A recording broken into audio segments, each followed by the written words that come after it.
Hi, my name is Surreal. I'm with Vancouver Descent Sunday as a Goth industrial event. Today I'm here to talk to you about dolls. Historically, they've been used for religious and magical purposes. They've also been used to educate children and, of course, as toys. They date back, we have dolls going back on record as far as Greece and ancient Egypt. They today have developed a little bit of a sinister reputation. There's actually a phobia called pediophobia, which is fear of dolls and other similar objects. Movies have played off these fears for a long time. There's whole franchises that have dedicated themselves to the idea of possessed dolls. Now, where did this idea really stem from, though?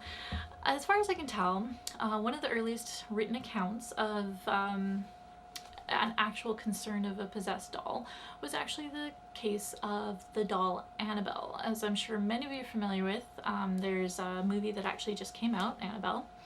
The movie is not exactly the most accurate, though. That's beside the point. The actual story is in the 1970s. A guy got a doll for his wife, and the doll was actually a Raggedy Ann doll.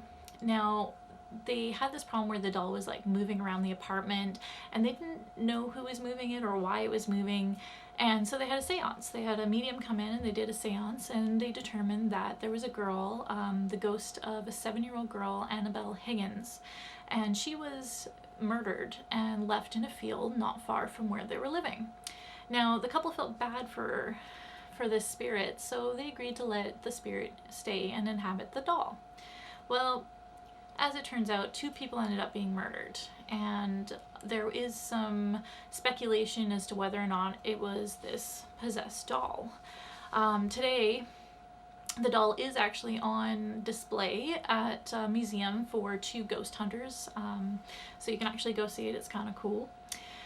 But this whole idea is, like I said, sparked number of franchises such as Child's Play or Puppet Master. Both these sort of work with the idea of putting spirits into dolls and then having the dolls go around killing people. Kind of fun.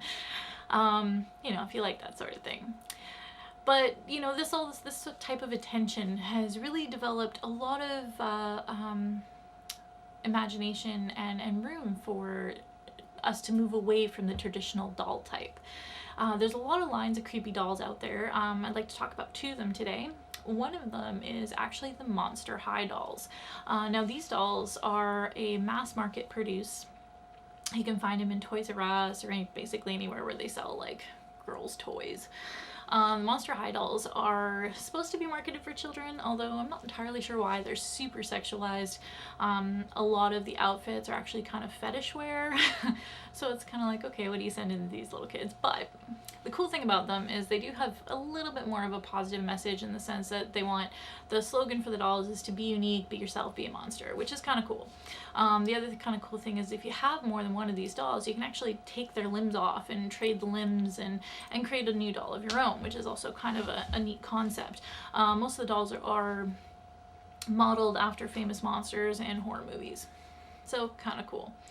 The other line of dolls I want to talk about is actually from a Canadian artist and based in Alberta, and the dolls are sold through, it's called Morbid Dollhouse. There's a link on our website so you can check it out.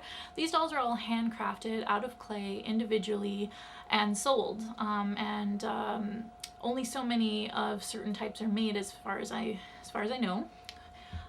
They have like lots of different styles. There's some that are lookalikes. There's some that are modeled after monsters. They have this whole thing called, I think it's called runts.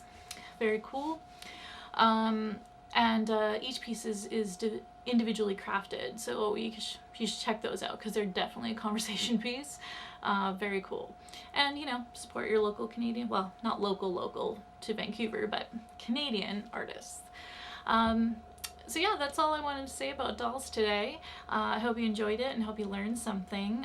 Beautiful thing about dolls is that, and the fact that there's all these creepy dolls that have sort of hit the market, is that as goths we can sort of enjoy that aspect of our childhood. Although I'm sure that some people still enjoy their traditional dolls, and that's okay too. Anyway, I'd like to close off here. So I hope you all have a great day, and I hope that we see you out at Descent Sunday's next event, which is actually going to be on April 12th.